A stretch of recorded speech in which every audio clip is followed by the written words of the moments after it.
নিছির আগে আপনি গেছিলেন ফুল থুয়ে পদ্ম বিল, পূর্বাচল শাপলা পদ্ম রিসোর্ট। আসসালামু আলাইকুম, হ্যালো ফ্রেন্ডস, কেমন আছেন সবাই? আশা করি ভালো আছেন। আলহামদুলিল্লাহ আমরাও ভালো আছি। তো আমি গতকাল চলে এসেছিলাম আমার বাবার বাড়িতে। এখন হচ্ছে পদ্ম ফুল এবং শাপলা ফুলের সিজন, যেহেতু বর্ষাকাল, এই সময়টাতে আমাদের এখানে অনেক পদ্ম ফুল এবং শাপলা ফুল ফোটে। তো এখন 2-3 দিন যাবৎ প্রচুর বৃষ্টি হচ্ছে। তো প্রচুর বৃষ্টি হলেও বৃষ্টিকে উপেক্ষা করে চলে আসছি, কারণ আমার ছেলের পরীক্ষা শেষ হয়েছে, আবার সামনে হচ্ছে বার্ষিক পরীক্ষা, তাই যত তাড়াতাড়ি যাওয়া যায় গিয়ে। আর এখনও যেহেতু ফুলের সিজন, তাই এটাও মিস করতে চাইনি। বৃষ্টি উপেক্ষা করে চলে আসছি গতকালকে আমাদের বাড়িতে। তো আজকে সকালবেলা খুব সকালেই রেডি হয়ে চলে যাচ্ছি বিলে ঘুরতে, যে দেখি কি কি অবস্থা। তো এই হচ্ছে সারিবদ্ধ নৌকা, বালতি ভর্তি ফুল, এগুলো সবই দর্শনার্থীদের জন্য। পাড় বাঁধানো ঘাট, এগুলো সবই দর্শনার্থীদের জন্য। অনেক দর্শনার্থী আসে। আর আজকে হচ্ছে শুক্রবার দিনটা প্রচুর ভিড় থাকে একদম ভোর থেকে। ফুল যেহেতু পদ্ম ফুল সারাদিন ফুটে থাকলেও শাপলা ফুল কিন্তু সারাদিন ফুটে থাকে না। শাপলা ফুল সকালবেলা ফুটে এবং রোদ ওঠার সাথে সাথে সেটা ফুলগুলো বন্ধ হয়ে যায়, চুপসে যায়, দেখতে সুন্দর দেখা যায় না। তাই সকাল সকাল চলে আসছি।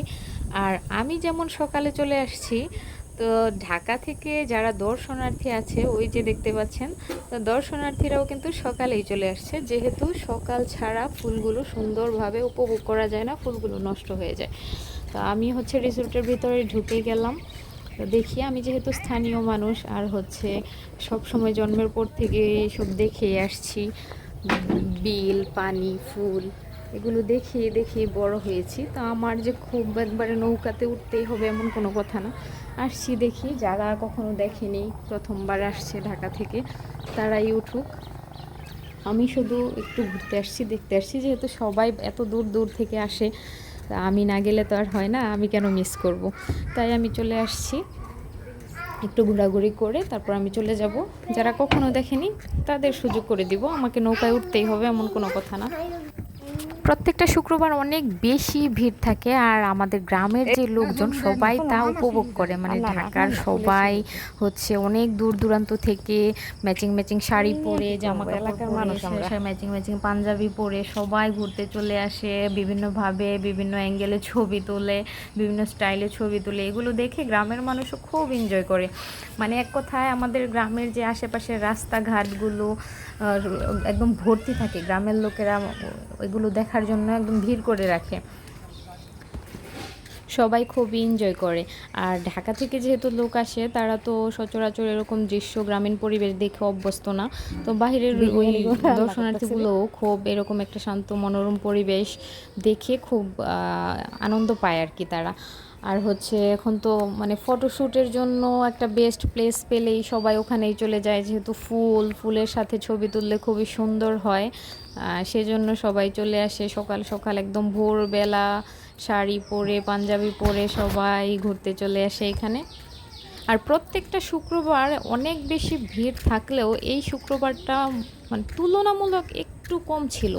অনেক মানুষে আসছে সকাল সকাল, এখনই দেখতে পাবেন, কিন্তু তাও প্রত্যেকটা শুক্রবার যেমনটা ভিড় হয়, অনেক অনেক অনেক মানুষ আসে। এক বিলে চান্স না পাইলে অন্য অন্য পাশে চলে যায়। আমাদের বাড়ির পাশে একটা, আর এটা আমাদের বাড়ি থেকে আর একটু সামনে, তো এখান থেকে যদি অনেক ভিড় থাকে তাহলে আমাদের বাসার ওখানে চলে যায়। তো এইবার আজকে একটু মানুষ কম হওয়ার কারণ হচ্ছে এই শুক্রবারটা গত 2-3 দিন যাবৎ খুবই বৃষ্টি হচ্ছে, সকাল বিকাল সারাদিনই বৃষ্টি পড়তেছে, যার কারণে এই শুক্রবারে একটু হচ্ছে মানুষ কম, মানুষের ভিড়টা একটু কম। তা আমি যখন আসছি তখন মানুষ আছে, কিন্তু এই যে দেখতে পাচ্ছেন কিছুটা কম মানুষ, কিন্তু কিছুক্ষণের মধ্যেই আমি ওখানে থাকতে থাকতেই প্রচুর মানুষ চলে আসছিল। আমি আসছি শুধু একটু ঘোরাঘুরি করে চলে যাব, নৌকায় উঠবো না। আর ওই যে সিরিয়াল দিয়ে মানুষ দাঁড়িয়ে আছে, নৌকা পাচ্ছে না, আরও যখন মানুষ একটু পরে আরও চলে আসবে তখন আরও নৌকা পাওয়া যাবে না।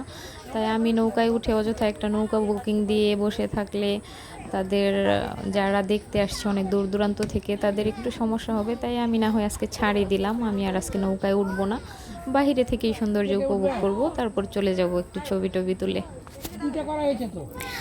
অত্যন্ত দুঃখের সাথে একটা কথা বলতে হচ্ছে, সেটা হচ্ছে আমরা বাঙালি জাতি হিসেবে খুবই খারাপ, অত্যন্ত খারাপ আমরা, এবং সৌন্দর্য এবং মেধার কখনোই মূল্য দিতে জানি না। সৌন্দর্যের সম্মান কখনোই আমরা, ভালো জিনিসের মূল্য কখনোই আমরা দিতে পারি না।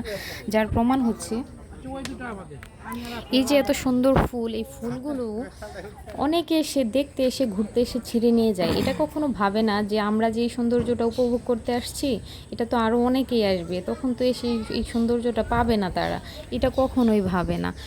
যারা আবার নতুন করে আসবে তখন তো এত সুন্দর ফুলগুলো থাকবে না, তো সবাই এসে সৌন্দর্যটা উপভোগ করুক, এটা সবাই বোঝে না। এসে যার যার ইচ্ছা মতো ফুল নিয়ে ছবি তুলে, ফুল ছিঁড়ে ছিঁড়ে নৌকা ভরে ফুল সাজিয়ে তারপর ছবি তুলে, কী দরকার এত এত এত এত ফুল ছিঁড়ার? ফুল তো গাছেই মানায়। আমরা তো ছোটোবেলা থেকে সবসময় শুনে আসছি যে ফুল হাতে নয় গাছেই মানায়, ফুলের সৌন্দর্য গাছে, তো কেন ফুলগুলো ছিঁড়বো? এই জিনিসটাও দর্শনার্থীগুলো বোঝে না। এই যে ফুলগুলো ছিঁড়ে নিয়ে বসে আছে, আর এলাকার মানুষও এই সুযোগে কি করে, বিল থেকে ফুলগুলো ছিঁড়ে নিয়ে বসে থাকে বিক্রির জন্য, বিক্রির আশায় তারাও কেনে, আবার ঘুরতে এসে নৌকায় বসেও তারা অনেক অনেক ফুল ছিঁড়ে নিয়ে আসে। ওই যে সামনে একজন নৌকা ভর্তি ফুল নিয়ে তারপর ফটোশ্যুট করছে, এটা ভাবছে না যে এই ফুলগুলো ছিঁড়ে ফেললে তো আমি এই জায়গাটা সৌন্দর্য নষ্ট হয়ে যাবে, এরপর যারা আসবে তারা তো এই সৌন্দর্যটা দেখতে পারবে না। আমি আশা করব পরবর্তীতে যারা শুধু এখানে নয় যে কোনো জায়গায় যাবেন, কখনো গাছ থেকে ফুল ছিঁড়বেন না, এটা আমার অনুরোধ। গাছ ফুল হাতে নিলে, হাত ছিঁড়ে হাতে রেখে দিলে এই সৌন্দর্যটা কিন্তু বেশিক্ষণ থাকবে না, কিছুক্ষণ পরেই নষ্ট হয়ে যাবে। কিন্তু গাছের সৌন্দর্য, ফুলের সৌন্দর্য গাছেই মানায়।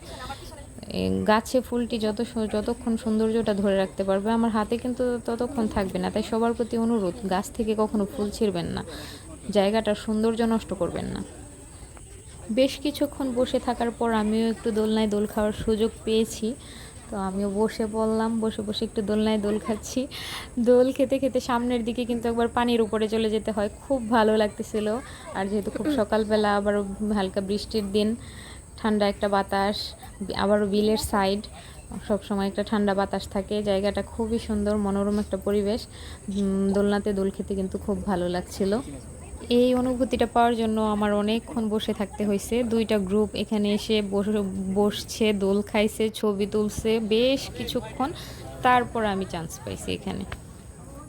এখনও দর্শনার্থী এসেই চলছে। এই যে শুরুতে যতগুলো লোক দেখিয়েছিলাম আপনারা দেখেছেন হয়তো, যে কয়েকটা মানুষ ছিল, দু একজন, এখন কিন্তু একদম লাইনটা ভরে গিয়েছে। সম্পূর্ণ যে বাঁশের যেই মাচাটা, বা এটাকে কি বলে, বাঁশের পুল বা ব্রিজ, যতটুকু আছে সবটুকু কিন্তু এখন লাইন ভরে গিয়েছে। নৌকার সিরিয়াল তারা পাচ্ছে না। নৌকা মনে হয় এখানে 10-12টা নৌকা হবে, তারা ভাড়ায় চালিয়ে থাকে। ঘন্টা না, আগে 1 ঘন্টায় 300 টাকা নিত, এখন হচ্ছে 40 মিনিটে 300 টাকা দিতে হয় এই নৌকায় ওঠার জন্য। এই 40 মিনিট ঘোরা নৌকায় ঘুরে বেড়ানো বহুত সময়, অনেকটুকু সময়, যথেষ্ট সময়, অনেক ঘোরা যায় এবং ছবি তোলা যায়। এই যে লাইন একদম ভরে গিয়েছে, সবার হাতে হাতে ফুল। আমি একটু আগে যেই কথাটা বলেছিলাম যে সবাই আসে সৌন্দর্য উপভোগ করার জন্য এবং সেই সৌন্দর্যগুলো নষ্ট করে নিয়ে চলে যায়, যে পরে যারা আসবে তারা যেন আর সৌন্দর্যটা উপভোগ করতে না পারে। এই হলো আমরা বাঙালি জাতি।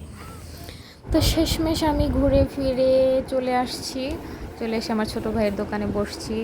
খুবই হেঁটে এসে খুবই গরম লাগতেছিল, ফ্যানের নিচে বসে বসে চা নাস্তা করব, এখন চা খাবো। আমরা সবাই এখন দোকানে বসে আছি, মা আর আমি চা খাচ্ছি, সাথে আমার ছোটো ভাই ভাস্তি এরা আছে।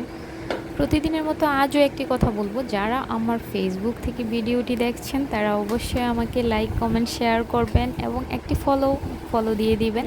আর যারা ইউটিউব থেকে দেখছেন কিন্তু এখনও আমার চ্যানেলটি সাবস্ক্রাইব